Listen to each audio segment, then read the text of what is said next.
हरेक किसिमका राता हरिया विभिन्न खालका माउथ वासहरू मुख खुल्ला गर्ने औषधिहरू यहाँहरूले विभिन्न फार्मेसीहरूमा देखिरहेको हुन सक्नुहुन्छ र यहाँहरूले प्रयोग पनि गरिरहेको हुन सक्नुहुन्छ।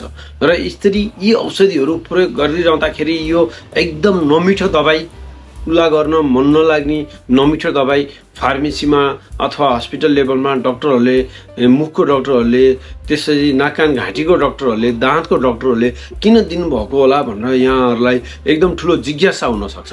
त्यही जिज्ञासा दूर गर्नको लागि आज म यहाँहरू सामुन्ने आएको छु। मि सञ्जीवदेवकोटा निपुण च्यानल स्वास्थ्य टिप्स। वेलकम एभ्रिवान, नमस्ते। आज यहाँहरूलाई जुबेन, यो एकदम नेपालमा एकदमै पपुलर ब्रान्ड रहेको छ जुबेन भन्ने, जुन एसियन फार्मास्युटिकल कम्पनीद्वारा निकालिएको छ। यसको भित्री मोलिक्युल के छ भनेर यहाँहरूले जान्नुपर्दा यसमा बेन्जाइलडामाइन भन्ने औषधि 0.15% रहेको छ वेट बाई वेट। र यसरी यो औषधि वास्तवमा धेरैले युज गरिसक्नु भएको छ, धेरैले यसलाई कुल्ला गर्नेको रूपमा युज गर्नुभएको छ। तर पनि वास्तवमै यसको काम के हो त नि, यसले काम के गर्छ, किन यो दिइन्छ भन्ने विषयमा मैले अलिकति यहाँलाई प्रकाश पार्न चाहे। वास्तवमै यो जुबेन कारगर एउटा ब्रान्डको प्रचार होइन। बेन्जाइलडामिन भन्ने जुन औषधि छ, बेन्जाइलडामिनमा सबभन्दा धेरै चलेको पपुलर ब्रान्ड जुबेन रहेको कारणले मैले अहिले विशेषतः जुबेनको नाम यहाँ उच्चारण गरेको छु। र यो साल्ट बेन्जाइलडामिन हुन्छ र अरू कुनै पनि हुनसक्छ, त्यसमा केही आपत्ति छैन। यो औषधि यहाँहरूले लिएर घरमा कुल्ला गरिरहनु भएको छ भने यसले के काम गर्छ त, अथवा पहिला कहिले युज गर्नुभएको थियो भने यसले के काम गर्छ, विशेषतः यसले के काम गर्छ।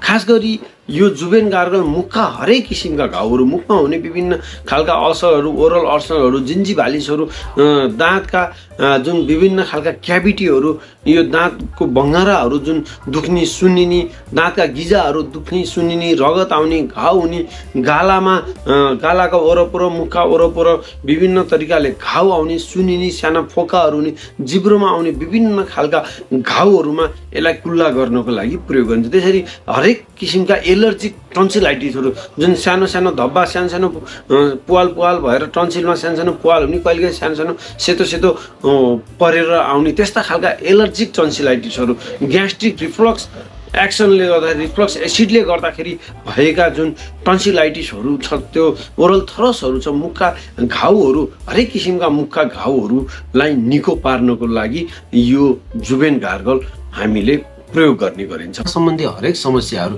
यदि यहाँहरूको दाँत सिरिसिङ गर्ने प्रब्लम छ, दाँत सम्बन्धी दाँतबाट रगत आउने र घिजा सम्बन्धी हरेक प्रब्लमहरूमा यो युज गरिन्छ। विशेष गरेर जसलाई सासहरू गनाइरहेको छ, सास गनाउने समस्या छ, सास गनाएर अरूसँग बोल्दाखेरि एकदम अप्ठ्यारो भएको छ भने, मुखका हरेक किसिमले कारणले गर्दाखेरि, मुखको हरेक किसिमको रोगको कारणले गर्दाखेरि सास गनाउने, गिजाहरू सुन्निने, गिजाहरूमा पिपहरू पर्ने विभिन्न खालका समस्यामा यो एन्टिसेप्टिक भएको कारणले गर्दाखेरि, यो एन्टिसेप्टिक मलम भएको कारणले, यसमा एन्टिसेप्टिक प्रोपर्टी रहेको कारणले गर्दाखेरि यो चलाइने गरिन्छ र डक्टरहरूले लेख्ने गर्नुहुन्छ। र यो यसरी जुबेन गार्गल हामीले कुल्ला गर्दाखेरि कसरी गर्ने नि, कति पटक गर्ने र यो कुल्ला गर्छ कति बेरसम्म खाना खानु हुँदैन भन्ने कुराहरू धेरैलाई क्लियर नभएको हुनसक्छ। यसरी यहाँहरूले जुबेन गार्गलले कुल्ला गर्दाखेरि यहाँहरूले 15 ml, यो यसको 15 ml भनेको एक ढक्कन जुबेन गार्गल र एक ढक्कन यहाँहरूले हल्का मनतातो पानीसँग मिलाएर बराबर यो र पानी बराबर मिलाएर यहाँहरूले कुल्ला गर्न सक्नुहुन्छ। र कहीँ कतै यहाँहरूले डाइरेक्ट कुल्ला गर्ने पनि इन्स्ट्रक्सन पाउन सक्नुहुन्छ। डाइरेक्ट कुल्ला गर्नु पनि भनेको यहाँहरूले पाउन सक्नुहुन्छ। डाइरेक्ट कुल्ला गर्ने भन्नुभएको छ भने आपत्ति छैन, डाइरेक्ट पनि गर्नुहुन्छ, डाइल्युट गरेर पानीमा मिसाएर पनि यसलाई कुल्ला गर्न सक्नुहुन्छ। र यो कुल्ला गर्दाखेरि गल्ल गर्दाखेरि यो कम्तीमा नि 30 सेकेन्ड, आधा मिनट भनेर भनिन्छ। आधा मिनट यहाँहरूले आफ्नो घाँटीमा यसलाई, मुखमा अथवा घाँटीमा यहाँहरूले यसलाई होल्ड गर्नुपर्ने हुन्छ। र यसको टेस्ट अलिकति अब अल्कोहल नखाने मान्छेहरूलाई रक्सी जस्तै गनाउँछ भन्न सक्नुहुन्छ। अलिकति गनाउने खालको यसको टेस्ट रहने गर्छ र यसरी गनाउने हुनाले कतिपयले यो गर्न सकिन्न, यो कुल्ला गर्न सकिन्न भनेर धेरैले कुल्ला नगरेको पनि हामी पाउँछौँ। तर कुल्लाको एकदम राम्रो रिजल्ट हुन्छ। मुखको जति पनि घाउहरू छ त्यसले गर्दाखेरि यहाँहरूले प्रत्येक 3 घण्टामा यसलाई चाहिँ दिनभरिमा 3-4 चोटिसम्म कुल्ला गर्न सक्नुहुन्छ। एकचोटि कुल्ला गरेको प्रत्येक 3 घण्टामा कुल्ला गर्न सक्नुहुन्छ।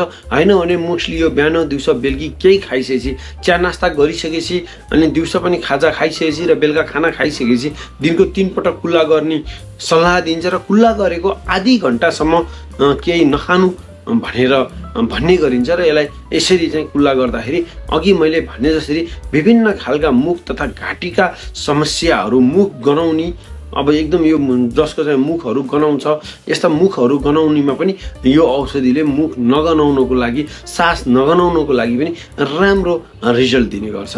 र यसका पनि केही साइड इफेक्टहरू हुन्छन्। साइड इफेक्ट नहुने होइन, जस्तो कि यसले हाम्रो दाँतको कलरहरू चेन्ज गर्न सक्छ।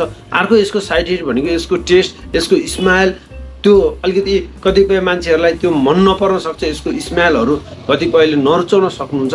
त्यति नै हो, यसका त्यति धेरै त्यस्ता साइड इफेक्टहरू त छैनन्। र यहाँहरूले मैले भनेको कस्तो लाग्यो, मैले भनेका कुराहरू र यहाँहरूले गर्दै आएका कुराहरू मिलेछ भने ठिक छ, मिले छैन भने पनि मैले भने अनुसारले यहाँहरूले यो गार्गललाई युज गर्न सक्नुहुन्छ। र हरेक दबाई एउटा आफ्नो नजिकको कन्सल्टेन्ट, एउटा डक्टरको सल्लाहमा मात्रै खानु हुन यहाँहरूलाई म सुझाव दिँदै आजको यो भिडियो यहाँहरूलाई कस्तो लाग्यो, यदि यो भिडियो राम्रो लाग्यो लाइक, कमेन्ट, सेयर गर्दै यस्तै स्वास्थ्य सम्बन्धी इन्फर्मेटिभ भिडियोको लागि मेरो निपुण च्यानल स्वास्थ्य टिप्स सब्सक्राइब गर्नु हुन यहाँहरू सबैलाई म हार्दिक अनुरोध गर्दै आजको यो भिडियोलाई यहीँ इन्ड गर्छु। See you guys, bye bye in another video.